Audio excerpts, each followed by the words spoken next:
Good morning students. स्वागत करता हूं हमारे online digital platform PG foundation classes.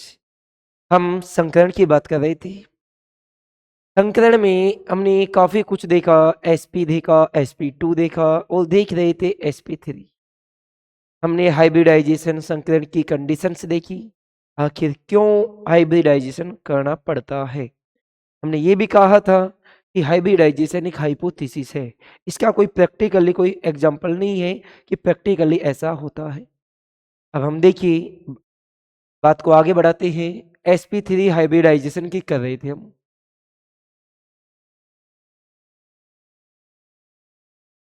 sp3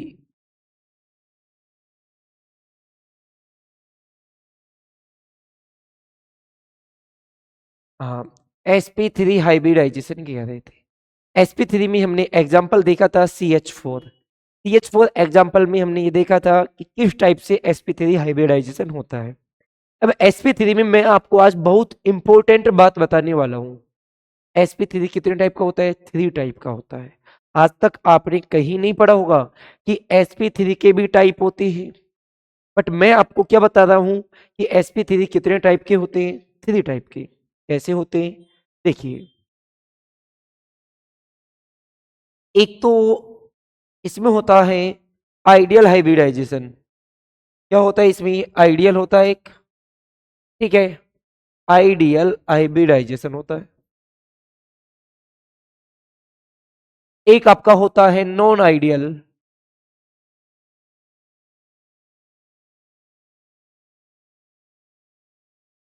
और तीसरे टाइप का होता है यहाँ पे ड्रैगो मॉलिक्यूल होते हैं। इंपॉर्टेंट, काफी इंपॉर्टेंट मॉलिक्यूल होते हैं ड्रैगो। ठीक है। या मैं इसकी एक सीधी सी लैंग्वेज में बात करूं तो इसका मतलब है अनहाइब्रिड मॉलिक्यूल्स। ठीक है गाइस। तो मैंने क्या कहा? 3 टाइप का हो गया, आइडियल हो गया, नॉन आइडियल हो गया और क्या हो गया? ड्रैगो। आइडियल एग्जांपल बात करो आइडियल की, तो आइडियल का एग्जांपल CH4। आइडियल क्यों है, कैसे है, उन सभी के बारे में डिटेल से बात करने वाली है। ठीक है। नॉन आइडियल के एग्जांपल की बात करूं, NH3। इनकी बात करूं जैसे PH3 हो गया। ठीक है। इसके अलावा हम बात करें H2S हो गया। इधर हम एग्जांपल की बात करें H2O हो गया। तो ये काफ़ी एग्जांपल्स हैं आपकी, तो ध्यान दो, हम एक एक के बारे में डिटेल से बात करते हैं। लास्ट एग्जांपल में हमने जो CH4 का एग्जांपल देखा था मेथेन का, वो एक आइडियल हाइब्रिडाइजेशन है। क्यों है उसकी बात करें तो देखिए इधर, जब हम कार्बन का इलेक्ट्रॉनिक कॉन्फ़िगरेशन लिखते हैं, देखिए CH4 6 नंबर पे आपका कार्बन होता है।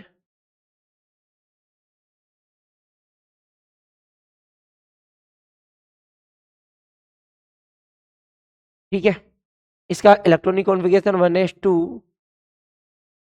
2s2 2p2 होता है। आउटर मोस्ट जो आपका सेल है, एस में आपके 2 इलेक्ट्रॉन्स हैं। यहाँ पे आपका क्या है? पी में भी आपके कितने इलेक्ट्रॉन्स हैं? 2 इलेक्ट्रॉन्स। 2s में 2 हो गई, 2p पे भी 2 हो गई। ये इसकी कौन सी स्टेट है? ग्राउंड स्टेट है। ग्राउंड स्टेट में बॉन्ड फॉर्मेशन होता नहीं है। जब ग्राउंड स्टेट में बॉन्ड फॉर्मेशन नहीं होगा तो मॉलिक्यूल एक्साइट होगा।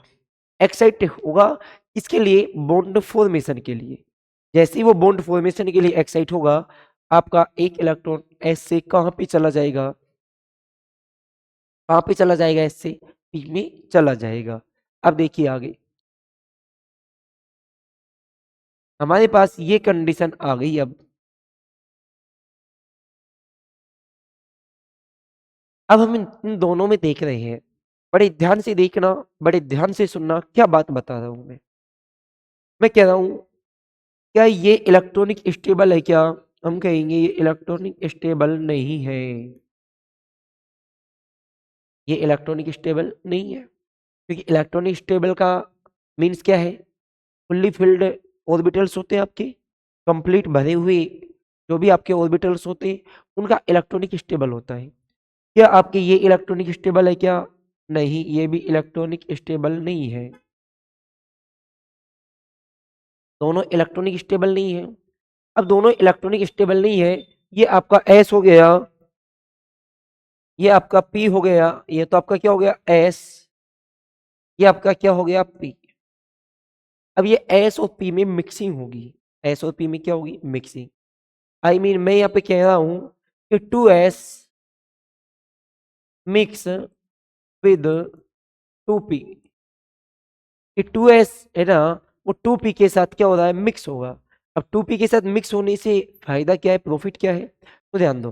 पहली बात तो मिक्सिंग होगी कैसे, देखिए 2s अपनी जो भी कैरेक्टर्स थे वो किसको देगा, p को देगा। s अपने कैरेक्टर्स किसको देगा, p को देगा। दूसरी बात, p अपने कैरेक्टर किसको देगा, s को देगा। इन दोनों में एक दूसरे में कैरेक्टर्स क्या होंगे,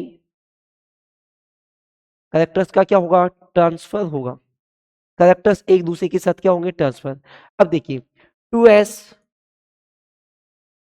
give s characters to 2p, तो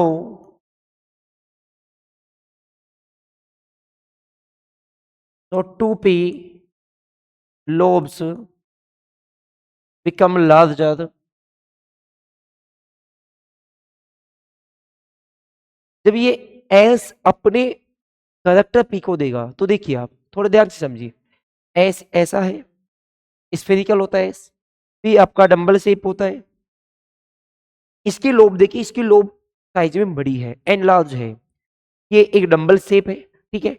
अब यहां से देखिए जब इन दोनों में होगा तो एक लोब क्या हो गई बड़ी हो गई, एक लोब क्या हो गई आपकी बड़ी, और दूसरी लोब क्या हो गई आपकी छोटी। इसका रीजन मैंने बताया था। ऐसा क्यों होता है, ऐसा इसलिए होता है, मैंने आपको इंटरफेरेंस का टॉपिक समझाया था कि जब सेम सिमेट्री इन्वॉल्व होंगी कंबाइन होंगी तो आपके एनलार्ज होगा, और जब अपोजिट सिमेट्री होंगी तो वो क्या होगा डिचार्ज होगा, ठीक है ना। इसको थोड़ा ध्यान रखना। अब मैंने यहाँ से कहा कि ये लार्ज लोब हुई, इससे प्रॉफिट क्या है, ड्यू टू लार्ज लोब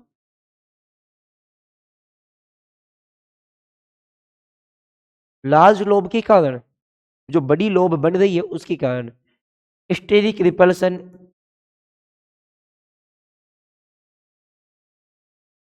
जो आपका स्टेरिक रिपल्सन लग रहा है त्रिविमीय प्रतिकर्षण लग रहा है।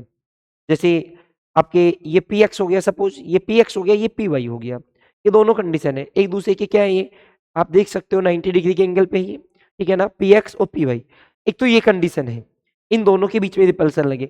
एक हम इसको और थोड़ा ऐसा एंगल कर दें, जब डिस्टेंस बढ़ेगी, डिस्टेंस क्या हो गई बड़ी, तो डिस्टेंस बढ़ेगी तो रिपल्सन में क्या होगी कमी होगी, रिपल्सन डिक्रीज होगा। तो मैं क्या कह रहा हूँ, जब लोब बड़ी है तो स्टेरिक रिपल्सन क्या होगा मिनिमम होगा,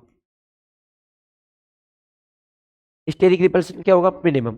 अब आप यहाँ से थोड़ा ध्यान से समझिए मैं क्या कहना चाह रहा हूँ, उसको थोड़ा और समझिए आप।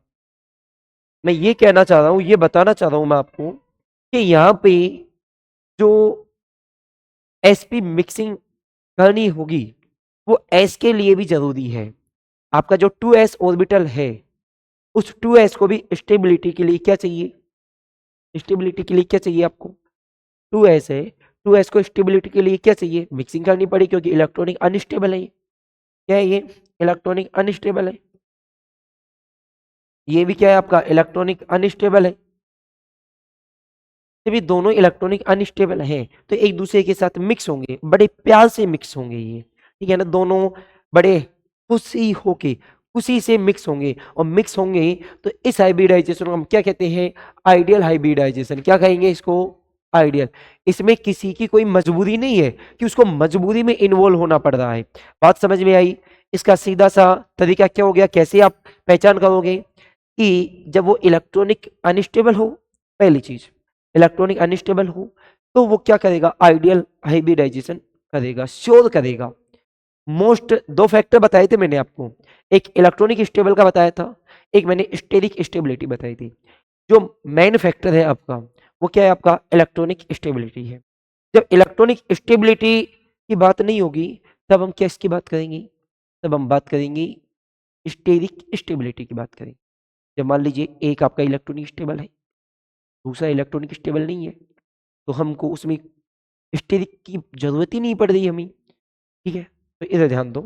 अब यहाँ पे कंडीशन क्या हो गई? ये कंडीशन हो गई आपके 4 ऑर्बिटल्स फॉर्म हुए, 1, 2, 3, 4। ये सभी कौन से हैं आपके? sp3। आपका जो हाइट, ये आपके हाइड्रोजन बॉन्ड फॉर्मेशन कर लेंगे यहाँ पे, ठीक है? चारों हाइड्रोजनों ने यहाँ पे बॉन्ड फॉर्मेशन की।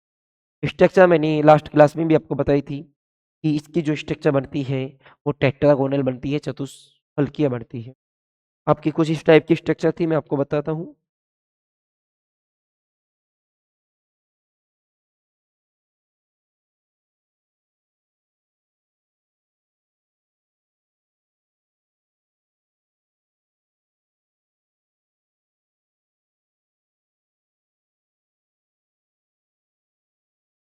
हाँ, ये आपकी स्ट्रक्चर बनी थी। अब देखिए, ये आपका यहाँ पे जो आपका ये वाला जो है, ये हमने कार्बन, ठीक है ना? ये आपका कार्बन हो गया। इस कार्बन ने एक हाइड्रोजन यहाँ पे जोड़ा हुआ है, दूसरा यहाँ पे जोड़ा हुआ है, थर्ड यहाँ पे हो गया आपका, और फोर्थ आपका यहाँ पे हो गया।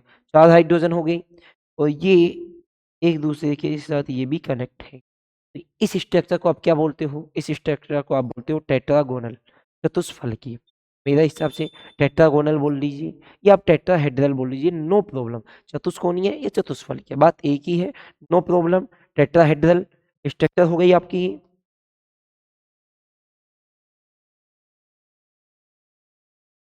लास्ट क्लास में मैंने बताया था, इसका ऑर्बिटल व्यू बताया था मैंने कि ऑर्बिटल किस टाइप से इसका ऑर्बिटल डायग्राम होता है।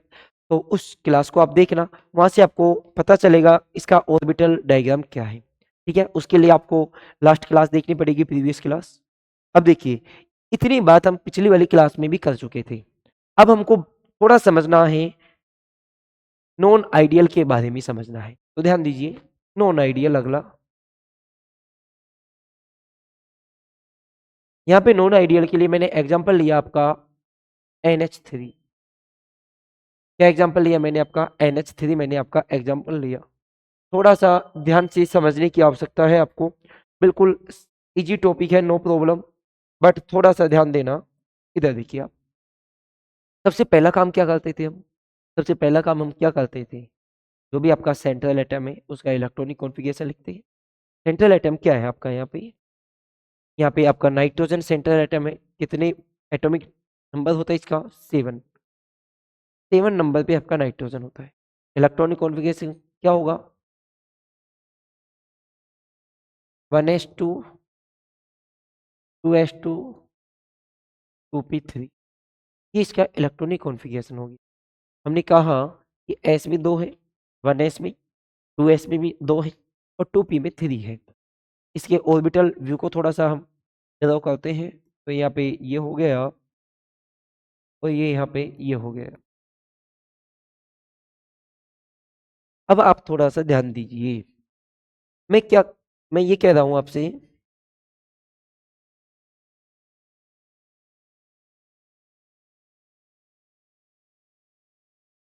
ये इसमें इन्वॉल्व होगा। 2s है ये,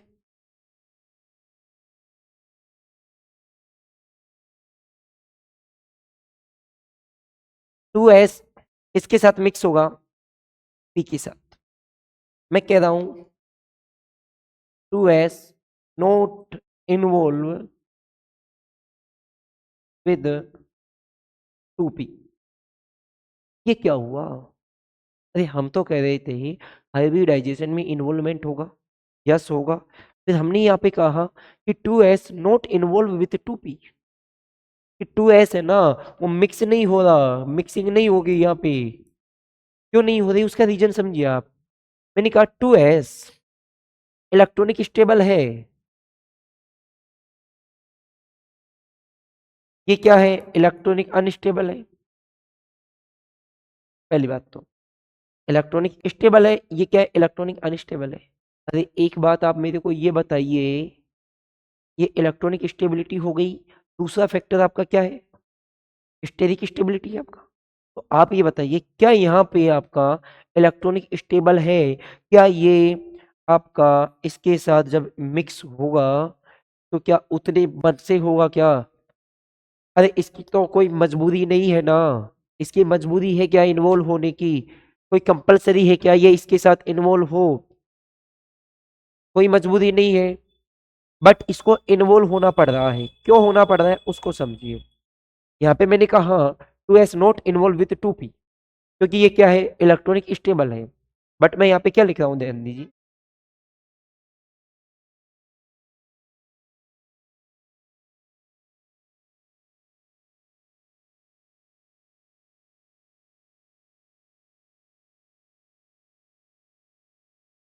to S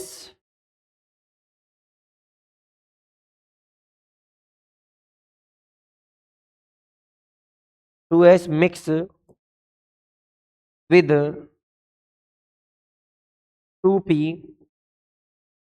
due to following factor, due to following reason. समझिए आप, आपका जो टू एस है वो टू पी के साथ मिक्स क्यों हो रहा है, उसके टू रीजन है। पहली चीज समझना, थोड़ा सा ज्यादा टफ नहीं है।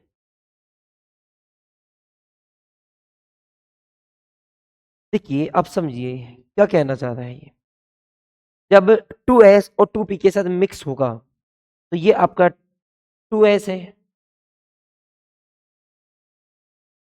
ये आपका क्या है, टू पी है। ध्यान दीजिए, पहले में इन्वॉल्व नहीं होने के कारण है ना, टू एस नॉट मिक्स, पहले हम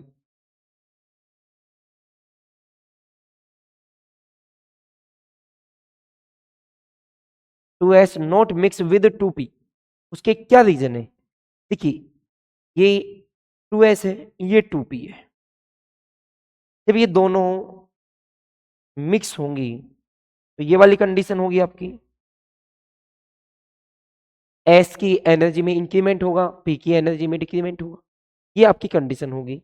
तो एक बात बताइए, आप इसको देखिए, आप इसको देखिए, मैं यहाँ पे कह रहा हूँ कि जो टू एस है, टू एस की एनर्जी में क्या हो रहा है, इंक्रीमेंट। अरे कौन चाहता है कि उसकी एनर्जी में इंक्रीमेंट हो, कोई नहीं चाहता, क्योंकि एनर्जी में इंक्रीमेंट होगा तो स्टेबिलिटी क्या होगी, डिक्रीज होगी, कोई नहीं चाहता। इसलिए two s not want, two s बिल्कुल नहीं चाहता कि क्या हो, इसके साथ मिक्सिंग हो, क्योंकि जैसे ही मिक्सिंग होगी इसकी एनर्जी होगी। बट टू पी तो चाहेगा, क्योंकि टू पी की एनर्जी में क्या हो रहा है, डिक्रीज हो रहा है। दूसरा कारण, जो आपका लोन पेयर है, उस लोन पेयर पे जो अट्रैक्टिव फोर्स लगेगा, जो अट्रैक्टिव फोर्स लगेगा वो क्या हो जाएगा, कम होगा। कम क्यों होगा, क्योंकि एनर्जी बढ़ रही है, तो क्या होगा, लोन पेयर है वो दूर होगा, दूर होगा तो उसमें अट्रैक्शन फोर्स में क्या होगी, कमी होगी, और अट्रैक्शन फोर्स में कमी होगी तो सिस्टम इनबैलेंस हो जाएगा। अब ये बात हो गई, इसके कारण ये क्या नहीं करना चाहता, इन्वॉल्वमेंट नहीं करना चाहता। बट स्टेरिक रिपल्सन पे देख रहे हैं अब हम, पहला फैक्टर लिया हमने इलेक्ट्रॉनिक स्टेबिलिटी, इलेक्ट्रॉनिक स्टेबिलिटी के कारण ये इन्वॉल्वमेंट नहीं करना चाहता। बट दूसरी रीजन देखिए अब आप, इलेक्ट्रॉनिक स्टेबिलिटी हमने देखी, इलेक्ट्रॉनिक स्टेबिलिटी के कारण ये क्या नहीं करना चाह रहा, इन्वॉल्वमेंट नहीं करना चाह रहा, मिक्सिंग नहीं करना चाह रहा। अब आप देखिए दूसरे फैक्टर की हम बात कर रहे हैं यहाँ पे, तो देखिए आप, अब स्टेरिक फैक्टर देख रहे हैं हम, steric factor, steric factor means त्रिविमीय कारक। देखिए एस तो आपका स्फेरिकल होता है, नो प्रॉब्लम, कैसा भी हो कोई प्रॉब्लम नहीं है। बट आपका जो पी होता है, पी आपका कैसा होता है, डम्बल साइज होता है। थ्री टाइप के आपके पी होते हैं, p x, p y, p z, ये तीन होते हैं, 90 डिग्री का एंगल है। अब यदि ये एंगल 90 डिग्री का है, यदि एंगल इंक्रीमेंट हो तो रिपल्सन में क्या होगा, डिक्रीज होगा। यदि आपका एंगल बढ़ेगा, एंगल यदि इंक्रीमेंट होगा, एंगल में वृद्धि होगी तो आपके रिपल्सन में क्या होगी, कमी। अब इस रीजन के कारण, ध्यान से सुनना मैं क्या कह रहा हूं, ड्यू टू लेस अट्रैक्शन, हमने यहाँ पे देखा अट्रैक्शन में क्या हो रही है, कमी, आकर्षण में कमी होने के कारण, and due to more steric repulsion,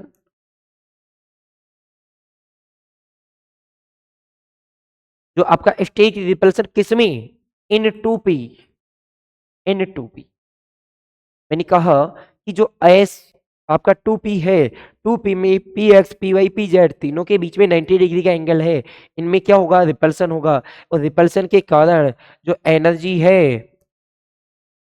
energy of system, energy of system क्या होगी, इंक्रीमेंट होगी, और जैसे ही एनर्जी में इंक्रीमेंट होगा तो स्टेबिलिटी क्या होगी, लेस हो जाएगी, स्टेबिलिटी क्या हो जाएगी, कम हो जाएगी, तो due to less stability, due to less stability 2s and 2p mix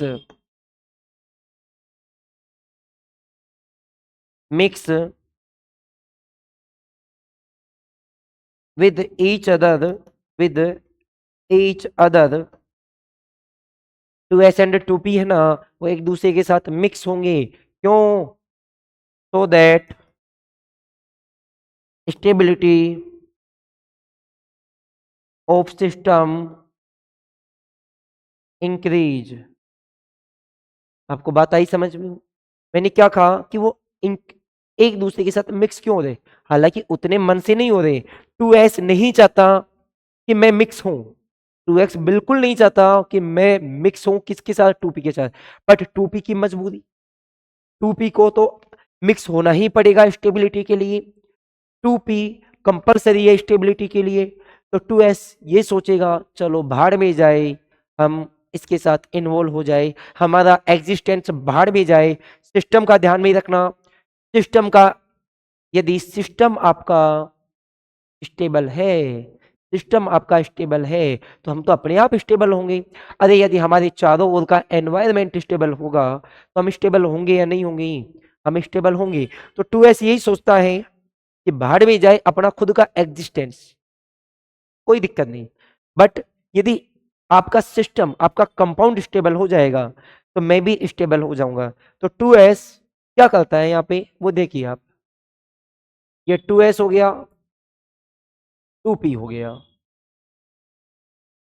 ये कंडीशन है, ये इसके साथ मिक्स होता है, ये एक दूसरे के साथ मिक्स होते हैं, बट ये होता है बिल्कुल दुखी तरीके से, क्या होता है, बिल्कुल दुखी तरीके से मिक्स होता है, और इसको तो स्टेबिलिटी चाहिए, अरे इन दोनों में स्टेबिलिटी किसे चाहिए, इन दोनों में स्टेबिलिटी तो पी को चाहिए ना, तो पी तो खुशी से होगा, पी तो क्या होगा, खुशी के साथ होगा, अब एक की इन्वॉल्वमेंट बिल्कुल नहीं है, एक की इन्वॉल्वमेंट बिल्कुल नहीं है, और एक की इन्वॉल्वमेंट बड़ी अच्छी है, एक की इन्वॉल्वमेंट बिल्कुल नहीं है और एक की इन्वॉल्वमेंट क्या है, बड़ी अच्छी, तो बताइए जब मैं मजबूरी में किसी काम में शामिल होऊंगा तो क्या मैं उतनी ही तरीके से होऊंगा क्या, नहीं, तो इसी को क्या बोलते हैं, नॉन आइडियल हाइब्रिडाइजेशन, तो ये आपका कौन सा हो गया, नॉन आइडियल हाइब्रिडाइजेशन, ऐसे बहुत सारे एग्जांपल हैं आपके, अब इसका सीधा सा क्या है, नॉन आइडियल कौन से होंगे, sp3,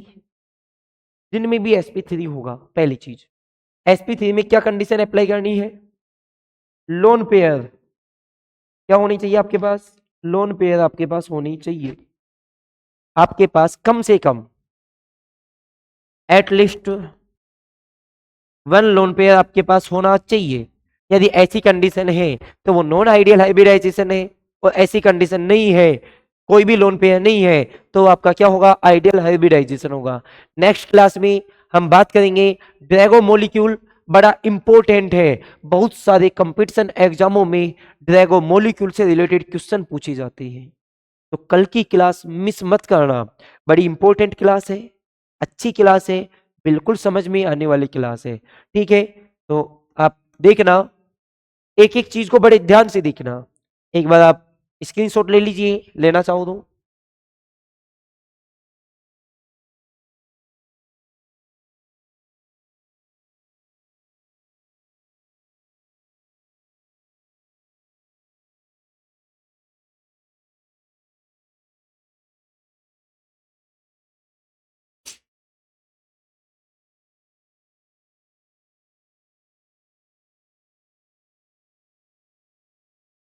तो उम्मीद करता हूँ आपको अच्छा समझ आया होगा।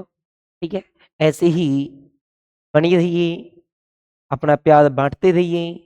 और मैं आप लोगों से एक बात ज़रूर कहना चाहूँगा कि कभी भी अपनी किस्मत के भरोसे मत रहना। किस्मत के भरोसे, तकदीर के भरोसे मत रहना, क्योंकि भगवान श्री कृष्ण ने कहा है, कर्म करते रहो, फल की इच्छा मत करो। अरे फल मिलेगा, अभी नहीं तो हमें बाद में मिलेगा, बट आपको मेहनत करते रहना है। मेहनत करते रहोगे तो जरूरी नहीं कि उसका प्रॉफिट हम जिस उद्देश्य में लगे हुए हैं उसी में मिले। ये जरूरी नहीं, किसी ना किसी उद्देश्य में जरूर उसका प्रॉफिट आपको मिलने वाला है। तो जरूर इस चीज को नोट कर लो। आपको रेगुलर प्रैक्टिस करनी है, रेगुलर पढ़िए, किसी से भी पढ़िए, नो प्रॉब्लम, कहीं से भी पढ़िए, बट अच्छा पढ़िए। ठीक है, थैंक यू।